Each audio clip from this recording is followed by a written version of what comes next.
안녕하세요. 하루 세 문제로 시험 앞에 당당하자. 오늘은 경우의 수 첫 번째 시간입니다. 함께 학습할 내용은 합의 법칙과 곱의 법칙입니다. 자, 먼저 합의 법칙. 결국 경우의 수를 합한다라는 개념인데, 두 사건 A, B가 동시에 일어나지 않을 때, 연이어 일어나지 않을 때, 자, 이때 우리는 동시에라는 것은 시간의 개념이 아닙니다. 우리가 알고 있는 상식처럼 둘이 같은 시간에 그런 의미가 아니고 결과의 개념입니다. 결과. 그래서 둘 다 발생하느냐, 둘 중에 하나만 발생하느냐, 그런 의미입니다. 여기서는 A, B가 동시에 일어나지 않을 때라고 하는 거니까 A가 발생을 하면 B는 발생하지 않는 것이고, B가 발생하면 A가 발생하지 않는 것. 그러니까 둘 중에 하나만 일어나는 그런 상태를 말하는 겁니다. 사건 A와 사건 B가 일어나는 경우의 수를 각각 MN이라고 하면 사건 A 또는 사건 B가 일어나는 경우의 수를 합한다라는 겁니다. 그래서 합의 법칙인데, 이때 우리가 또는이라는 용어가 등장을 하게 되면 약간 조심해야 되는 것이 있습니다. 뭐냐 하면 공통되는 것의 개수는 빼줘야 되는 겁니다. 그러니까 A의 경우의 수에 B의 경우의 수를 합한 다음에 동시에 만족시켜주는, 그러니까 교집합의 개수는 빼줘야만 됩니다. 요 빼는 것 우리가 안 하면 틀려요. 자, 그 다음에 곱의 법칙 한번 보겠습니다. 자, 곱의 법칙은 두 사건 A, B가 동시에 일어날 때, 그러니까 결과가 둘 다 발생할 때 그런 겁니다. 시간 차이 있어도 상관이 없다는 거죠. 그렇죠? 연이어라는 거는. 그럼 사건 A와 사건 B가 일어나는 경우의 수를 각각 MN이라고 하면, 그리고 그러니까 AND 개념입니다. 자, 그랬을 때 우리가 경우의 수끼리 곱하기를 한다. 그래서 우리가 곱의 법칙이라고 하는 겁니다. 자, 그럼 이 내용들을 가지고 문제를 한번 풀어보도록 하겠습니다. 먼저 예제 1번입니다. 1에서 100까지의 자연수가 한 개씩 쓰여져 있는 100장의 카드에서 한 장을 뽑을 때 2 또는 5의 배수다 라고 했으니까 2의 배수의 개수를 구하고 5의 배수를 구한 다음에 2와 5의 최소 공배수인, 그렇죠, 10의 배수의 개수를 구한 다음에 그것을 빼야 됩니다. 그렇죠? 자, 그럼 먼저 2의 배수는 몇 개냐? 자, 2의 배수는 100을 2로 나눠보면 몫이 50이니까 50개다라는 거 금방 알 수가 있습니다. 그렇죠? 그러면은 5의 배수는 몇 개냐? 당연히 20개입니다. 그렇죠? 자, 그러면 이제 최소 공배수인 10의 배수는 어떻게 되느냐?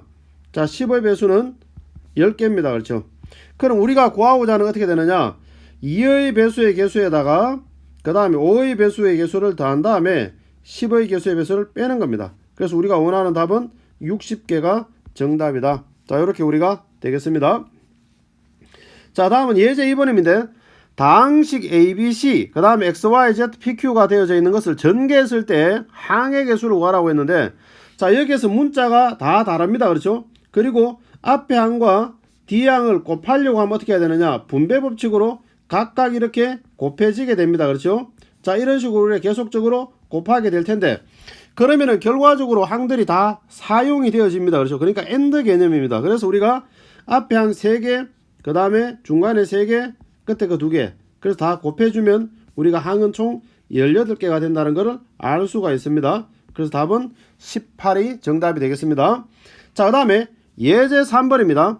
예제 3번에 다음 그림과 같이 4개의 도시 A, B, C, D를 연결하는 도로가 있는데, A 도시에서 출발하여 B 도시로 가는 경우를 구하라. 단 한 번 지나간 도시는 다시 지나지 않는다라고 했으니까 A에서 B로 가려고 하면 A에서 C 도시로 가서 그리고 B 도시로 가는 방법이 있고, 그 다음에 A에서 D로 가서 B로 가는 방법이 있겠네요. 그렇죠? 그럼 A에서 C로 가는 가지수는 3가지입니다. 갈래길이 3갈래니까 C에서 B로 가는 것도 3가지.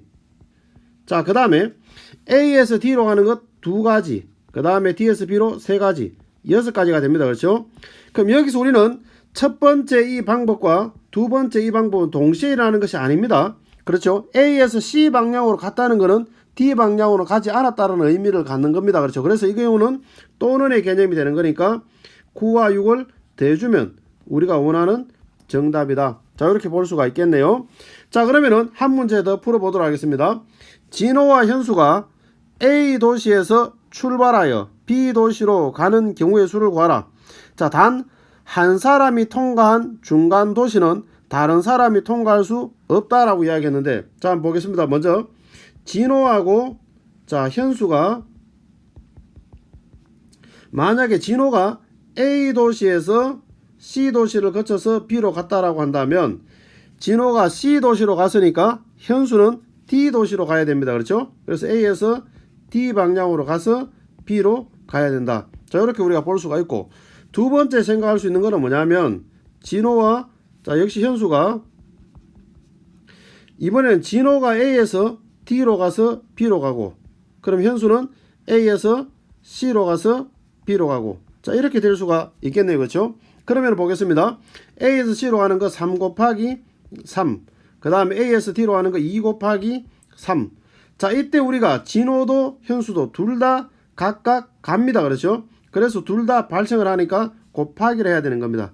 그래서 54가지가 되겠네요. 그렇죠? 그 다음에 두 번째 방법에서도 마찬가지입니다. 2 곱하기 3이고, 그 다음에 3 곱하기 3 역시 동시에 발생하니까 곱해야 됩니다. 자, 그럼 여기서 우리는 첫 번째 방식으로 하면 두 번째 방식은 진행이 안 되는 것이고, 두 번째 방법을 진행하면 첫 번째 방법은 진행이 안 되는 겁니다. 그렇죠? 그 둘 중에 하나 발생하게 되는 거니까 결국 우리는 54 더하기 54를 해야 되는 겁니다. 그래서 우리가 원하는 답은 바로 108이 정답이다. 자, 이렇게 우리가 보시면 되겠네요. 이어지는 확인학습을 통해서 지금까지 내용을 다시 한번 복습해 주시기 바랍니다. 오늘은 여기까지입니다. 감사합니다.